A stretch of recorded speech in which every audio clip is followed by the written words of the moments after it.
भाग 16। भगवान शिव के वामदेव अवतार की कथा पुराणों में वर्णित उनके 5 प्रमुख रूपों में से एक है।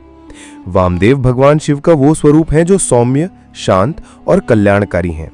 ये अवतार विशेष रूप से शिव की करुणा, सृजनशीलता और संरक्षण की भावना का प्रतिनिधित्व करता है। कथा के अनुसार जब ब्रह्मांड की सृष्टि का समय आया, तब ब्रह्मा ने सृष्टि रचना आरंभ की, लेकिन उसमें संतुलन का अभाव था। ब्रह्मा ने शिव से प्रार्थना की कि वह अपने रूपों में प्रकट होकर सृष्टि को संतुलन प्रदान करें। तब भगवान शिव ने पंचमुखी रूप धारण किया। तात्पर्य ये कि उन्होंने 5 मुखों अर्थात अवतारों में प्रकट होकर ब्रह्मांड को 5 तत्वों और दिशाओं के अनुसार संतुलित किया। इन 5 रूपों में वामदेव पूर्व दिशा के प्रतिनिधि हैं। वामदेव रूप शिव का सौंदर्य, संगीत, ज्ञान और कल्याणकारी स्वरूप है। यह अवतार विशेष रूप से देवताओं और सृष्टि के सकारात्मक पक्ष को संरक्षित करता है। वामदेव रूप में शिव ने यह भी दर्शाया कि विनम्रता, शांति और सहिष्णुता से भी संसार में महान कार्य किए जा सकते हैं।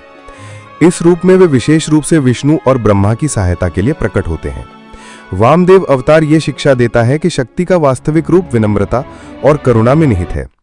यह शिव के संतुलित और कल्याणकारी स्वरूप का प्रतीक है, जो सृष्टि में शांति और समरसता बनाए रखने के लिए आवश्यक है।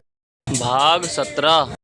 भगवान शिव के ईशान अवतार की कथा पौराणिक ग्रंथों में अत्यंत पवित्र और ज्ञानप्रद मानी जाती है।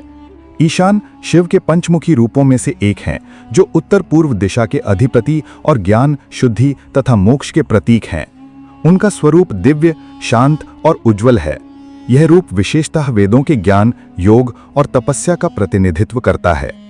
कथा के अनुसार एक समय देवताओं और असुरों के बीच धर्म और अधर्म की स्पष्ट पहचान धूमिल हो गई थी। लोग मोह और अज्ञान में डूबकर पाप करने लगे। तब सृष्टि में धर्म की स्थापना और अज्ञान के नाश हेतु भगवान शिव ने ईशान रूप धारण किया। इस अवतार में उन्होंने श्वेत वर्ण, चंद्रमा के समान तेज, त्रिशूल और डमरू धारण किया। उनके मस्तक पर अर्धचंद्र और गंगा विराजमान थीं। ईशान अवतार ने वेदों का गूढ़ ज्ञान प्रकट किया और योग मार्ग का उपदेश दिया। उन्होंने प्राणियों को यह समझाया कि आत्मा शाश्वत है और परमात्मा से एकत्व ही जीवन का अंतिम लक्ष्य है। ईशान ने यह भी सिखाया कि भौतिक आसक्तियां दुख का कारण है, जबकि संयम, ध्यान और सत्य आचरण से मोक्ष प्राप्त होता है। इस प्रकार भगवान शिव का ईशान अवतार केवल एक रक्षक ही नहीं, बल्कि ज्ञान और मुक्ति का मार्गदर्शक भी है। यह रूप हमें सत्य, शुद्धता और आत्मज्ञान की ओर प्रेरित करता है।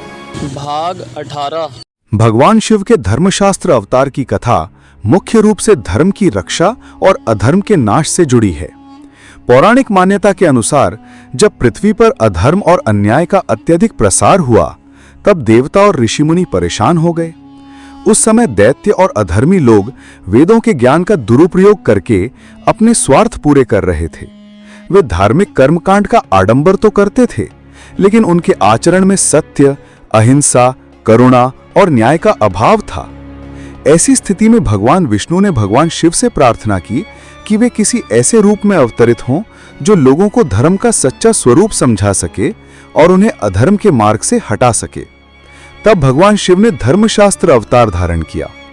इस अवतार में वे एक तेजस्वी, शांत और ज्ञानमय ऋषि के रूप में प्रकट हुए। उनके हाथ में धर्मशास्त्र था, जिसमें जीवन के नैतिक नियम, आचार संहिता और सत्य की राह स्पष्ट रूप से बताई गई थी।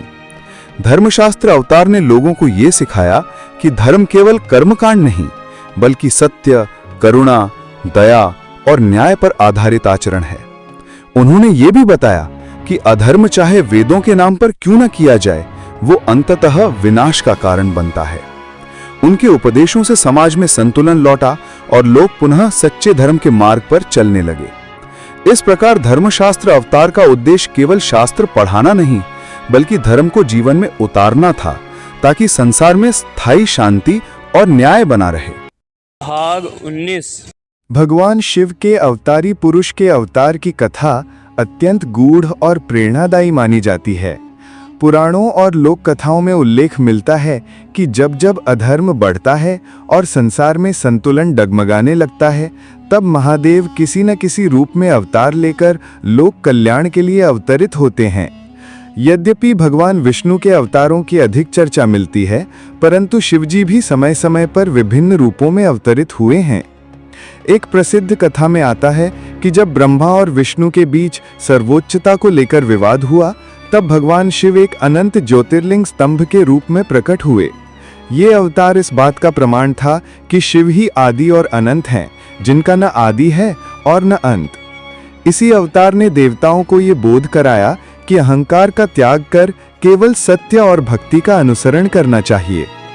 एक अन्य कथा में जब तारकासुर नामक राक्षस ने अत्याचार बढ़ाया और उसे केवल शिवपुत्र ही मार सकता था, तब शिव ने पार्वती से विवाह किया और कार्तिकेय या स्कंद का जन्म हुआ। ये भी एक प्रकार से शिव का अवतारी पुरुष रूप माना जाता है, क्योंकि उनके इस लीला रूप ने दुष्ट का नाश और धर्म की रक्षा की।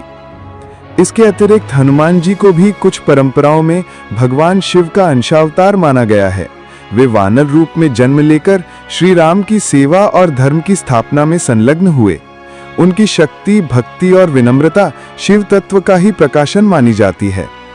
इस प्रकार शिव के अवतारी पुरुष का स्वरूप केवल शारीरिक अवतार तक सीमित नहीं है, बल्कि उनकी ऊर्जा और शक्ति समय समय पर विभिन्न रूपों में अवतरित होकर जगत का कल्याण करती हैं। भाग 20। भगवान शिव का नटराज अवतार उनके तांडव रूप का प्रतीक है, जिसमें वे ब्रह्मांड के निर्माण, संरक्षण और संहार का नृत्य करते हैं। नटराज का अर्थ है नृत्य के राजा। ये अवतार खासकर शिव के सौंदर्य, शक्ति और आध्यात्मिक ऊर्जा को दर्शाता है। नटराज की कथा से जुड़ी एक प्रमुख कहानी तमिलनाडु के चिदंबरम नगर से संबंधित है। कहते हैं कि एक बार वहां के कुछ ऋषि, जो अपने तप और यज्ञों पर बहुत गर्व करते थे, उन्होंने सोचा कि वे ही संसार के पालनकर्ता हैं। उन्होंने भगवान शिव को चुनौती दी। तब शिव ने एक रहस्यमयी भिक्षुक का रूप धारण किया और अपने साथ भगवती पार्वती को भी मोहिनी रूप में भेजा।